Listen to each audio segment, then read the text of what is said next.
본문의 말씀 한번 읽겠습니다. 시작. 또 이르시되 나는 내 조상의 하나님이 아브라함의 하나님, 이삭의 하나님, 야곱의 하나님이니라. 모세가 하나님 배웠기를 두려워하여 얼굴을 가리매 여호와께서 이르시되 내가 애굽에 있는 내 백성의 고통을 분명히 보고 그들이 그들의 감독자로 말미암아 부르짖음을 듣고 그 근심을 알고 내가 내려가서 그들을 애굽의 손에서 건져내고 그들을 그 땅에서 인도하여 아름답고 광대한 땅, 젖과 꿀이 흐르는 땅, 곧 가나안 족속, 헷 족속, 아모리 족속, 그리스 족속, 히위 족속, 여부스 족속의 지방에 데려가려 하노라. 이제 가라. 이스라엘 자손의 부르짖음을 내게 달하고 애굽 사람이 그들을 괴롭히는 학대도 내가 보았으니 이제 내가 너를 바로에게 보내어 너에게 내 백성을 이스라엘 자손을 애굽에서 인도하여 내게 하리라. 모세가 하나님께 이르되 너가 누구이기에 바로에게 가며 이스라엘 자손을 애굽에서 인도하여 내리이까. 하나님이 이르시되 내가 반드시 너와 함께 있으리라. 내가 그 백성을 애굽에서 인도하여 낸 후에 너희가 이 산에서 하나님을 섬기리니 이것이 내가 너를 보낸 증거니라. 네. 오늘은 신음하는 시대에 탄식하는 교회라는 말씀의 제목이에요. 퀴즈 하나 내면서 오늘의 설교를 시작할까 합니다. 다음 곡의 제목은 무엇일까요? 1985년 다윗과 요나단 1집에 수록된 곡으로 하나님의 눈과 귀를 신실하게 표현한 곡입니다. 조금 더 힌트를 드리자면 박성호 간사님이 작곡하셨고요. 오늘 제목에 노래의 주제어가 나와 있습니다. 정답은 주만 바라볼지라. 아시네요. 네. 제가 생각하는 이 찬양의 절정은 바로 다음과 같은 가사의 부분이 아닐까 합니다. 하나님, 사랑의 눈으로 너를 어느 때나 바라보시고 하나님 인자한 귀로서 언제나 너에게 기울이시니 어두움에 밝은 빛을 비춰주시고 여기가 크라이맥스 너의 작은 신음에도 응답하시니 너는 어느 곳에 있든지 주를 향하고 주만 바라볼지라. 너의 작은 신음에도 응답하시니 라는 부분에서 가장 큰 위로를 얻는 것 같습니다. 신음이란 단어는 히브리어로 아나흐라고 합니다. 사전적인 의미로는 억눌림으로 인한 무언의 탄성을 뜻하죠. 그 탄성이 작다라는 것은 무슨 의미일까요? 그 신음이 작다라는 것은 어떤 의미일까요? 신음할 힘도 남아있지 않아서 고통에 온 힘이 다 쇠진해 버렸기 때문에 그 입과의 길을 대고 들어야만 확인할 수 있는 신음이라는 뜻으로 해석할 수 있을 것 같습니다. 우리 허스피스에서 일하시는 집사님은 아마 더 의미가 다가올 거예요. 아파하다가 그래도 끙끙거리면 살만하신 건데 나중에는 거의 이렇게 귀를 대야지만 그분의 신음을 들을 수 있는 그만큼 기운이 쇠진해 있다라는 의미라고 해석할 수 있을 것 같습니다. 그래서 일반 사람들은 곁에 있어도 그 신음을 알아챌 수가 없습니다. 다시 말해 작은 신음에도 응답하시는 하나님이란 그 누구도 들을 수 없고 그래서 누구도 알아주지 못하는 때론 입 밖으로 꺼낼 수 없는 내 작은 신음도 하나님은 들어주시고 또한 나를 위로하시는 하나님이란 뜻입니다. 은혜가 되시죠? 그런데 오랜 신앙 생활을 하다 보면 이 찬양이 은혜가 안 되고 오히려 내 마음을 힘들게 할 때가 있습니다. 그때가 언제일까요? 내 삶에 기대하고 기다리던 응답이 오랜 시간 찾아오지 않을 때입니다. 아마 여러분들도 그런 시간들을 경험하셨을 것이라고 생각하는데요. 부끄러운 고백이지만 물질적으로 한참 힘들었을 때 저는 복권을 사본 적이 한 3번 정도 있습니다. 그때 하나님께 이렇게 한탄 섞인 기도를 드린 적이 있어요.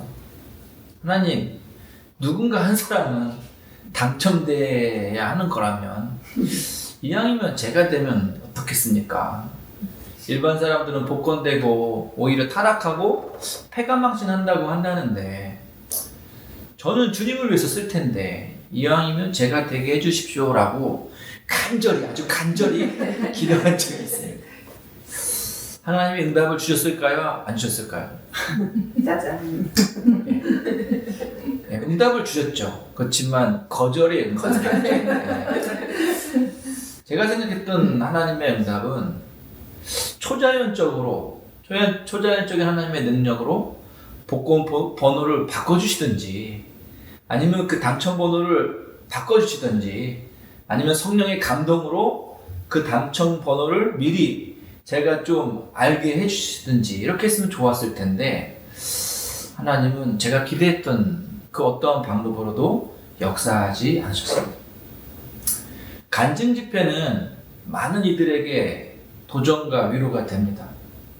근데 솔직히 말씀드리자면 간증을 들으며 마음이 무거워진 적도 많이 있습니다. 하나님은 왜 저 사람에겐 그렇게 놀랍게 역사하시는데 내 삶엔 조용하실까? 라는 마음이 들 때가 있었기 때문입니다. 간증의 결론은 대부분 하나님이 하셨습니다 라고 귀결되지만 그 간증이 나의 삶과 너무 동떨어져 보일 때 오히려 하나님은 정말로 인생들의 작은 신임에도 응답하시는 신실한 하나님이 맞을까? 혹은 하나님의 귀는 정말로 나의 한숨을 들으시며 내 삶을 돌보시는 분이 맞는 걸까? 라는 의문이 생기기도 하였습니다. 혹시 여러분도 이런 의심을 품어본 적은 없으신가요? 여러분도 저처럼 하나님은 나의 기도에만 응답하지 않는 것 같다는 느낌을 받아보신 적은 없으십니까? 그렇다면 성경은 우리의 이런 의심 섞인 물음들에 대하여 어떻게 대답하고 계실까요? 다 같이 시편 34편 17절을 한번 읽어보겠습니다. 시작. 의인이 부르짖음에 여호와께서 들으시고 그들의 모든 환난에서 건지셨도다. 시편 40편 1절 한번 또 읽어볼까요? 시작. 내가 여호와를 기다리고 기다렸더니 귀를 기울이사 나의 부르짖음을 들으셨도다. 이번에는 시편 55편 17절의 말씀입니다. 저녁과 아침과 정오에 내가 근심하여 탄식하리니 여호와께서 내 소리를 들으시로다. 자, 이번에는 오늘 본문이 말씀의 배경이 되고 있는 출애굽기 2장 23절에서 25절의 말씀입니다. 시작. 여러 해 후에 여호와는 주었고 이스라엘 자손은 고된 노동으로 말미암아 탄식하며 부르짖으니 그 고된 노동으로 말미암아 부르짖는 소리가 하나님께 상달되니라. 하나님이 그들의 고통 소리를 들으시고 하나님이 아브라함과 이삭과 야곱에게 세운 그의 언약을 기억하사 하나님이 이스라엘 자손을 보셨고 하나님이 그들을 기억하셨더라. 그들이 부르기 전에 내가 응답하겠고 그들이 말을 마치기 전에 내가 들을 것이니라. 네, 마지막의 말씀은 이사야서 65장 24절의 말씀입니다. 성경이 계속 말하고 있는 강조점이 무엇입니까? 들으시고 응답하시겠다라는 약속인 거죠. 마지막 이사야 65장 24절의 말씀은 말하지 않아도 우리가 다 표현하지 않아도 우리의 마음을 들으시고 또한 응답하시겠다라는 약속으로 우리에게 말씀해 주고 계십니다. 자, 그렇다면 오늘 우리의 삶에 아무런 응답이 없으시는 하나님에 대해서 우리는 어떻게 해석해야 될까요? 정말로 하나님은 누군가의 부르짖으면 응답하시고 또 누군가에게는 침묵하시는 그런 편애하신 하나님으로 해석해야 할까요? 아니면 많은 이단 교회들이 주장하듯이 우리의 열심이 부족해서 혹은 우리의 헌신이 부족해서 우리의 희생이 부족해서 하나님은 우리의 삶에 개입하시는 것을 보류하시며 우리가 더 많은 것들을 들여가지고 하나님께 충성을 입증할 때까지 기다리고 계신 걸까요? 아니죠. 절대로 그렇지 않습니다. 예수님께서 38년 된 병자를 고쳐주실 때에 그가 병고침을 받기에 어떠한 합당한 일을 했었기 때문입니까? 아니죠. 혈류병에 걸린 여인이 예수님께 고침을 받았을 때에 자기의 믿음을 입증할 만한 어떠한 재산을 헌금으로 드렸기 때문입니까? 아니었죠. 이미 이 여인은 모든 재산을 다 그동안에 고쳐지지 않는 병을 고치기 위해서 다 써버린 여인이었죠. 그들이 예수님으로부터 병고침을 받을 수도 있었던 유일한 이유가 있었다면 그것은 바로 예수님의 마음에서 나왔던 긍휼의 마음 때문이었죠. 그리고 하나님은 여전히 그 긍휼의 마음으로 우리의 신음을 들으시고 또한 응답하고 계십니다. 그럼에도 불구하고 우리의 삶의 응답이 느껴지지 않는 까닭은 무엇일까요? 제가 생각할 때 그것은 바로 실제적으로 하나님이 응답하시는 방법이 우리가 기대하고 예상하는 방법과 다르게 주어지기 때문입니다. 우리는 하나님의 도우심을 생각할 때 우선적으로 그분의 어떤 초자연적인 능력을 기대합니다.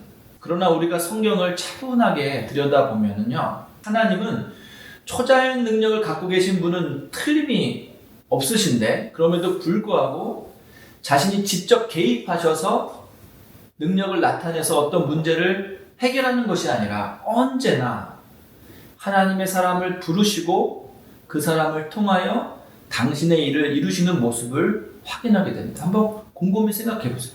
우리가 신앙의 위인이라고 여기는 모든 성경들의 그 성경의 인물들의 공통점을 생각해 본다면 그것은 그들 모두가 하나님의 부르심을 받고 하나님께 순종함으로 하나님의 역사들을 나타내 보였다는 것입니다. 그 대표적인 예가 있다면 바로 구약 성경에 나오는 많은 선지자들이 아닐까 합니다. 하나님은 말씀으로 세상을 창조하실 만큼 그 말의 힘과 능력을 갖고 계신 분이었지만 이스라엘 백성을 향한 하나님의 말씀은 언제나 하나님의 부르심을 받은 선지자들을 통하여 선포되고 또한 들려졌습니다.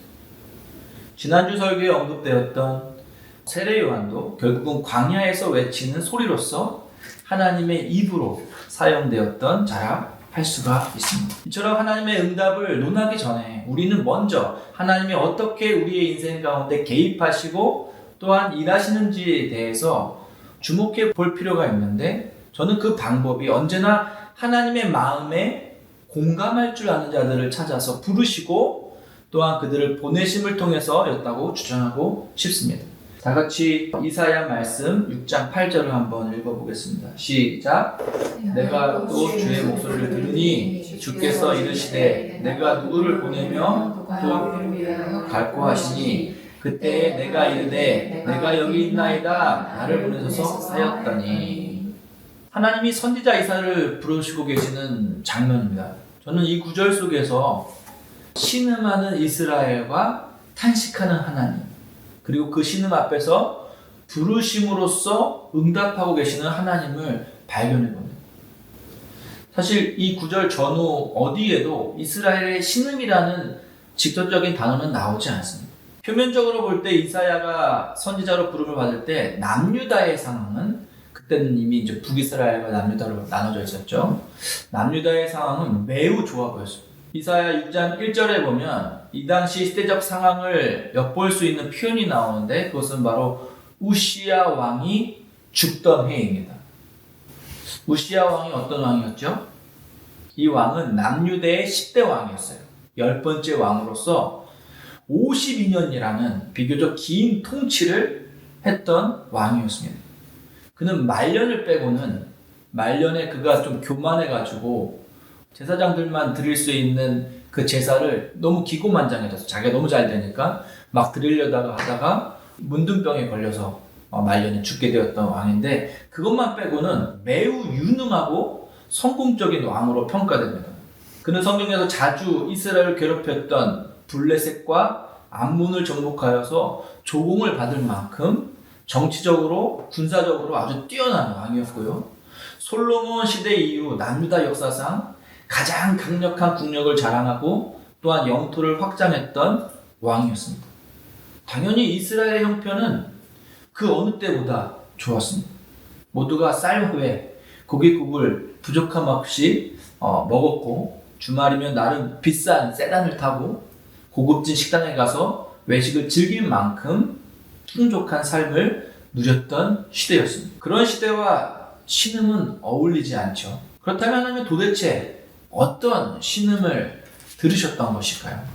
그것은 외적인 번영과 다르게 내적인 영적 타락으로 고통받고 있는 이스라엘의 신음입니다. 이사야 1장에는 그러한 시대적 신음에 대해서 묘사가 잘 나오고 있습니다. 우리 한번 읽어볼까요? 시작. 유다 왕 우시야와 요담과 아하스와 히스기야 시대에 아모스의 아들 이사야가 유다와 예루살렘에 관하여 계시라. 하늘이여 들으라, 땅이여 귀를 기울이라. 여호와께서 말씀하시기를 내가 자식을 양육하였거늘 그들이 나를 거역하였도다. 소는 그 임자를 알고 나귀는 그 주인의 구유를 알건만은 이스라엘은 알지 못하고 나의 백성은 깨닫지 못하는도다 하셨도다.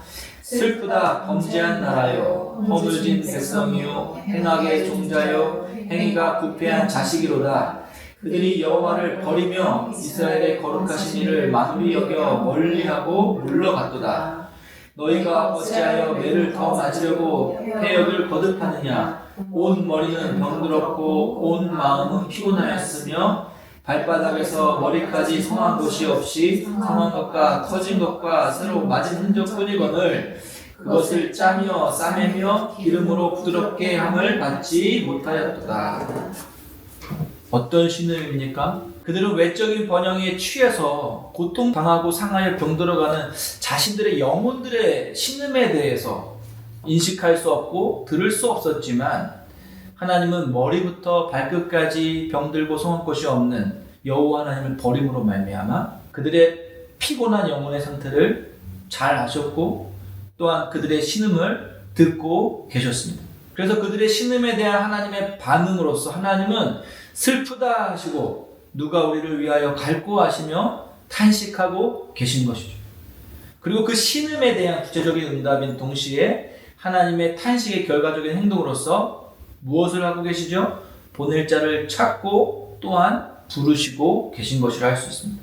제가 지금 무엇을 계속 증명하고 있습니까? 그것은 하나님은 우리의 신음에 응답하신 분이라는 것과 그 응답의 동기는 언제나 우리의 아픔에 함께 공감하시고 슬퍼하시는 하나님의 탄식에 있으며 그 응답의 구체적인 방법으로는 이사야와 같이 또한 오늘 본문의 모세와 같이 하나님의 위로를 전할 자를 찾아 부르시고 또한 보내신다라는 것을 증명하고 있습니다. 이것이 바로 하나님의 응답을 논하기 전에 우리가 이해하는 하나님의 일하시는 방법인 것입니다. 오늘의 본문의 배경이 되고 있는 출애굽기 2장 23절에서 25절을 한번 같이 읽어볼까요? 시작. 여러 해 후에 애굽 왕은 죽었고 이스라엘 자손은 고된 노동으로 말미암아 탄식하며 부르짖는 소리가 하나님께 상달된지라. 하나님의 그들의 고통 소리를 들으시고 하나님이 아브라함과 이삭과 야곱에 세운 그의 언약을 기억하사 하나님이 이스라엘 자손들을 돌보셨고 하나님이 그들을 기억하셨더라. 여기서 중요한 의미는 고통당하고 있는 이스라엘의 고통을 들으셨고 하나님이 들으셨고 그 들으심의 반응으로서 그들을 돌보시기로 하였는데 그 돌보심이 일시적인 것이 아니라 하나님의 언약 가운데 그들을 계속 기억하시면서 도우시겠다라는 것입니다. 그리고 우리가 읽었던 출애굽기 3장이 바로 그 하나님이 이스라엘을 돌보시기 위하여 행하고 계신 구체적인 일하심이라고 할 수가 있는 것입니다. 그런데 그 신음에 대한 응답으로서 하나님의 구체적인 일하심, 첫 번째 일하심이 무엇입니까? 그것은 계속해서 강조했던 것처럼 하나님의 부르심과 보내심입니다. 우리가 계속해서 읽었지만 출애굽기 3장 9절에서 10절을 다시 한번 읽어볼까요? 시작. 이제 가라. 이스라엘 자손의 부르짖음이 내게 달하고 애국 사람이 그들을 괴롭히는 학대도 내가 보았으니 이제 내가 너를 바로에게 보내어 너에게 내 백성 이스라엘 자손을 애굽에서 인도하여 내게 하리라. 여기서 의미 있는 질문 한 가지를 해볼까요? 하나님이 이스라엘의 백성의 부르짖음을 들으시고 그들을 돌보기 위해 지금 누구를 부르시고 또한 보내고 계십니까? 모세. 네, 모세이죠. 절대로 초월적인 존재로서 하나님의 천사들을 불러 보내고 계시지 않습니다. 지극히 평범한 사람이었던 모세였습니다. 그렇다고 하나님이 아무나 부르시는 것은 아닙니다. 특별히 신음하는 백성들을 위로하기 위해 사람을 보내실 때 그들은 언제나 하나님의 탄식에 공감할 줄 아는 자들이어야 했습니다. 비록 지금 모세는 하나님의 그 부르심 앞에 확신을 갖지 못하고 있습니다. 그가 확신하지 못하는 까닭은 하나님의 부르심이 확실치 않기 때문이 아닙니다. 그가 확신을 갖지 못하는 까닭은 이 부르심 앞에 자기 스스로를 자격이 없다라고 생각하고 있기 때문입니다. 그가 스스로를 바라볼 때 그는 40년 동안 도망자의 인생을 살았던 자였으며 또한 40년 동안 실패의 인생을 살았던 무기력한 존재였습니다. 만약 그가 애굽의 왕자의 신분으로 살았던 40살 비교적 젊은 시절의 모세였다면 그 누구보다도 이 부르심을 당연하고 합당한 것으로 여겼을 것입니다. 하지만 지금의 모세는 80살이 될 때까지 미디안 광야에서 장인의 양떼, 자기의 양떼도 아니에요. 장인의 양떼나 돌보고 살고 있는 보잘것없는 노인 모세일 따릅니다. 그렇다고 할 때 하나님은 도대체 모세의 어떤 모습을 보고 그를 이스라엘을 출애굽시킬 민족의 지도자로 세우시고 계시는 것일까요? 그것은 비록 한때이지만, 아주 짧은 한때이지만 젊은 시절 모세의 마음속에 신음하는 이스라엘 백성을 향한 하나님의 탄식에 공감할 줄 아는 마음이 있었기 때문입니다. 다 같이 출애굽기 2장 11절에서 12절의 말씀을 한번 읽어보겠습니다. 시작. 모세가 장성한 후에 한 번은 자기 형제들에게 나가서 그들이 고되게 노동하는 것을 보더니 어떤 애굽 사람이 한 히브리 사람 곧 자기 형제를 치는 것을 본지라. 좌우를 살펴 사람이 없음을 보고 그 애굽 사람을 쳐 죽여 모래 속에 감추니라. 이 말씀 구절 가운데 어느 부분이 하나님의 탄식에 공감하는 모세의 모습이라고 할 수 있을까요? 그것은 바로 이스라엘 백성을 자기의 형제로 바라보고 이해하고 있다는 점입니다. 비록 그 방법이 좀 잘못되었죠. 하나님이 계획하시 원하는 방법이 아니었어요. 자기의 어떤 열정과 자기의 분과 의로 이런 일들을 이뤄서 실패에 이루었지만 그들의 아픔에 대해서 형제의 아픔으로 바라보는 이 모세의 마음, 저는 그게 참 중요하다고 생각합니다. 그들의 고단함과 상함을 타인의 아픔으로 이해하는 것이 아니라 자기 형제의 아픔으로 이해하고 자기 백성의 고통으로 바라보고 있다는 점이 바로 이스라엘의 신음에 탄식하는 하나님의 마음에 공감된 모습이라고 할 수 있겠습니다. 비록 모세는 이 이후에 40년이라는 그 미디안 광야의 삶을 도망자의 삶, 실패자의 삶으로 바라보고 있을지 모르지만 하나님의 관점에서 이미 40년 전에 이 이스라엘 백성의 아픔을 형제의 아픔으로 이렇게 바라볼 줄 알았던 모세를 하나님께서 이미 택하시고 그를 그 광야에서 그 모든 이스라엘을 40년 동안 광야길을 인도할 민족의 지도자로 훈련하고 계셨던 것이죠. 자, 또 한 분의 예를 들어볼까요? 옛적에 탄식하는 하나님의 마음에 깊이 공감되어 보내심을 받은 대표적인 또 한 사람이 있습니다.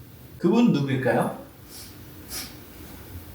그분은 바로 예수 그리스도이십니다. 여러분이 예상했던 그분 맞죠?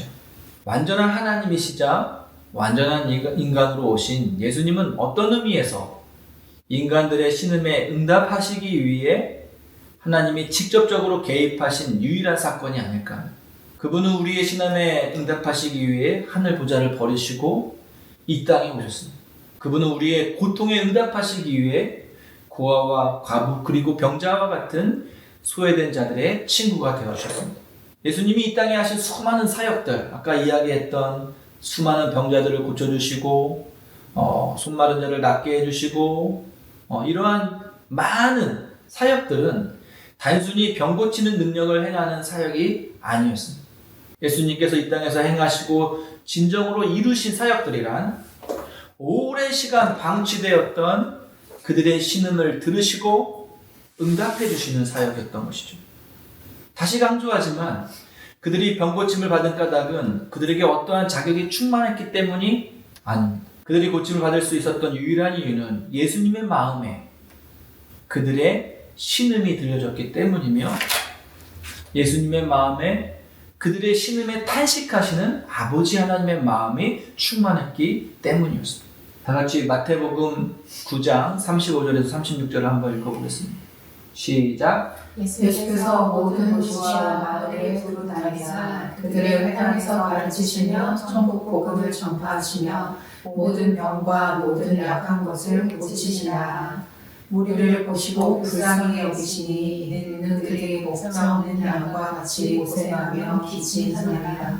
아멘. 이와 같은 의미에서 예수님이 이 땅에 보내심을 받은 이유란 단순히 교리적으로 우리를 구원하시기 위해 십자가에 못 박혀 죽기 위해 이렇게 이야기할 것이 아니라 그 이유란 예수님께서 하나님의 눈과 귀가 되어셔서 더 가까이에서 우리의 더 작고 더 많은 신음들을 들으시며 우리의 인생을 위로하고 또한 회복시켜 주시기 위함인 줄 믿습니다. 마태복음 9장 37절에서 38절을 말씀 한번 또 읽어보겠습니다. 시작. 이에 제자들에게 이르시되 추수할 것은 많되 일꾼이 적으니 그러므로 추수하는 주인에게 청하여 추수할 일꾼들을 보내주소서 하라 하시니라. 아멘. 여전히 우리의 주변에는요, 신음하며 하나님의 응답을 기다리고 있는 많은 형제들이 있습니다. 그들은 오랜 기다림 가운데 하나님께 불평을 하기도 하고 의심 가운데 신앙을 포기하기도 합니다. 그러나 사실 하나님은 여전히 그들의 신음을 들으시고 탄식하시며 그들의 신음에 응답하고 계십니다. 그럼에도 불구하고 그들에게 하나님의 위로가 닿지 않는 까닭은 무엇입니까? 그것은 오늘날 그리스도의 몸으로 부름받은 교회 안에 더 이상 하나님의 탄식이 들려지지 않기 때문입니다. 하나님은 오늘도 쉬지 않고 당신의 자녀들의 신음을 들으시고 함께 슬퍼하고 탄식하시며 그 백성을 위로하기 위하여 보낼 자를 찾고 계시지만 영적으로 둔감해진 이 시대의 교회의 귀에 하나님의 음성이, 하나님의 탄식이 잘 들려지지 않는다는 것이 문제입니다. 마치 하나님의 음성이 희미해진 시대의 엘리 제사장처럼 말이죠. 말씀을 맺습니다. 제가 우스갯소리와 같이 우리의 작은 빛 교회는 부흥을 꿈꾸지 않는다는 이야기를 자주 했는데요. 그 의미를 알지 못하는 분들을 저를 좀 교만하게 볼 수 있겠다는 생각을 해봅니다. 당연히 저는 우리 작은 빛 교회가 부흥되기를 바랍니다. 그럼에도 불구하고 제가 그렇게 말씀드리는 까닭은 부흥을 교회의 제1의 사명으로 여기지 않고 있기 때문입니다. 그렇다면 교회로 부름받은 우리가 가장 우선적으로 붙들어야 할 사명이 무엇입니까? 그것은 바로 이 땅에서 하나님의 눈과 귀가 되는 것입니다. 마치 예수님이 그러했던 것처럼. 그러므로 하나님이 보시고 들으시는 이 땅의 신음을 함께 듣고 그 신음에 탄식하는 하나님의 마음에 반응할 줄 아는 교회가 되는 것입니다. 내가 누구를 보내며 누가 우리를 위하여 갈고 하실 때에 이사야와 같이 이르되 내가 여기 있나이다 나를 보내소서라고 하는 교회가 되는 것입니다. 하나님은 오늘도 천사가 아닌 사람을 부르십니다. 그 사람은 능력 있는 사람이 아니라 하나님의 마음에 공감하며 하나님의 탄식에 귀 기울일 수 있는 사람입니다. 탄식하는 하나님의 부르심 앞에 순종으로 나아갔던 모세와 같이 또한 이사야와 같이 그리고 많은 선지자들과 예수님과 같이 그 돌보시는 하나님의 부르심 앞에 순종하며 누군가의 응답이 되어줄 수 있는 저와 여러분이 될 수 있기를 소원합니다. 이 땅의 신음에 우리가 하나님의 응답이 되어줄 수 있다고 한다면, 그렇다고 한다면 오늘 여러분은 누구에게 먼저 다가가야 할까요? 지금 여러분의 곁에 신음하고 있는 사람은 누구입니까? 당장은 너무 멀리까지 가실 필요는 없을 것 같습니다. 일단 여러분의 관계 속에서 허락된 가장 가까운 형제와 이웃들의 신음에 귀 기울이시기를 바랍니다. 그들과 함께 아파하며 탄식하고 그들에게 하나님의 위로를 전하고 나눌 수 있기를 바랍니다. 신음의 시대 가운데에 하나님의 마음으로 다시 탄식하는 교회, 하나님의 응답이 이 땅에 들려지게 하는 우리 작은 빛 교회가 되기를 간절히 바라봅니다. 기도하시겠습니다.